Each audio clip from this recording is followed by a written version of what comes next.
Hey, Apollo Baptist Church, Pastor Gary here on the Apollo Underground vlog, and surprise! My parents are back. Yeah, that's what you guys get for trying to leave us.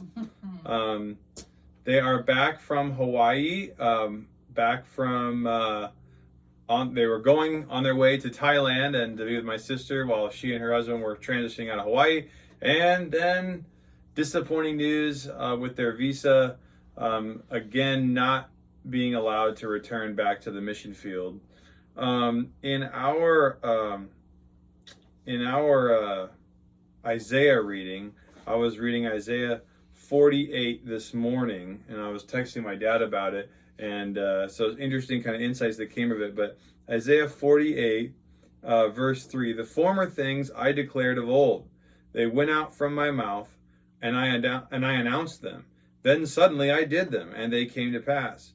Because I know that you are obstinate, and your neck is an iron sinew, and your forehead brass." Yikes, that's kind of rough. "I declared them to you from of old, and before they came to pass, I announced them to you, lest you should say, my idol did them, and my carved image, and my metal image commanded them."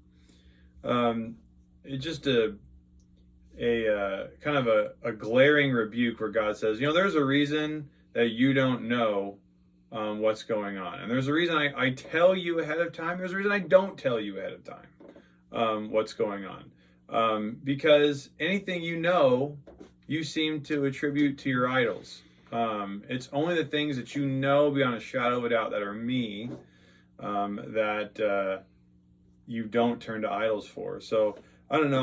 I was thinking of you guys too, and I thought, this is like God saying, here's some things I will tell you, and here's some things that I don't tell you, because I don't want you running off to idols. So, what are some things that come to mind for you guys when you read that?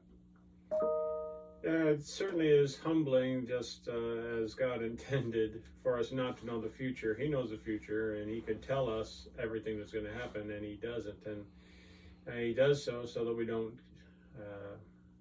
He doesn't tell us the future so that we will rely on Him, be humble in ourselves, and realize our limitations. And that certainly is the case for us, where we really have a plan set in front of us, and we don't know when we're going to be able to continue on that plan.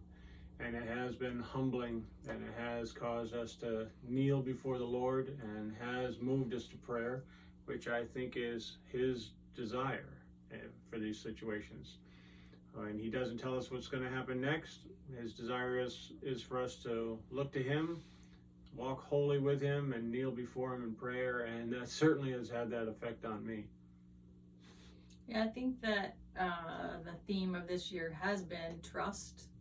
And when I think I've learned to do that better, I get tested again on it, and I guess I haven't learned it better. I have to learn some more. And I think that remembering that God is sovereign, He knows all, He can change anything in a minute, just like He did when He got us here.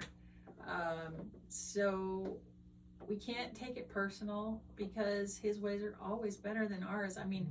I'm a person who likes to fix things and run the world, and I can devise so many plans to get us there that would be really good, but the bottom line is really good plans. It's not going to be as good as His plan. Yeah. And so the last visa attempt was something different we've never done before, in just a desperate attempt to get in, and it failed. And it wasn't anything that anybody did wrong. It was just God's protecting us from getting that visa. That visa was not right for us. It would not allow us to do the things that God has for us. And so we just have to wait for the right one so we can do the plans that He has for us. And so it's horrible. I'm terrible at waiting. I am very terrible at waiting. And if you ask me, what's your plan? How's it going? We're going to just tell you, we don't know. We don't know. We have everything in for the next visa, the one that we've always had. Do we know when we will hear anything? No. Do we have a hope? Well, sure, tomorrow.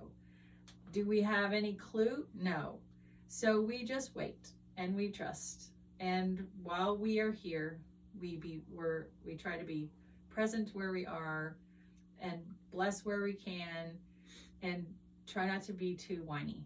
Yeah. I mean, it says, like in verse 6, you have heard, now see all this, and will you not declare it? From this time forth, I announce to you new things, hidden things that you have not known. They are created now, not long ago. Before today, you've never heard of them, lest you should say, I knew it. Right? Unless you should say, behold, I knew them. You have never heard. You've never known.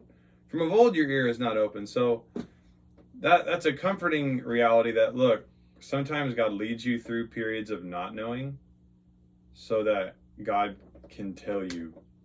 And he can tell, just like what you said, he can tell you any day. Any day, you go, oh, here we go. It's time. And God does that to make sure that we don't say, I knew the plan the whole way. Knew what was going to happen. I knew that when I went to America in April from the mission field, I wouldn't come back for a year. No, we didn't.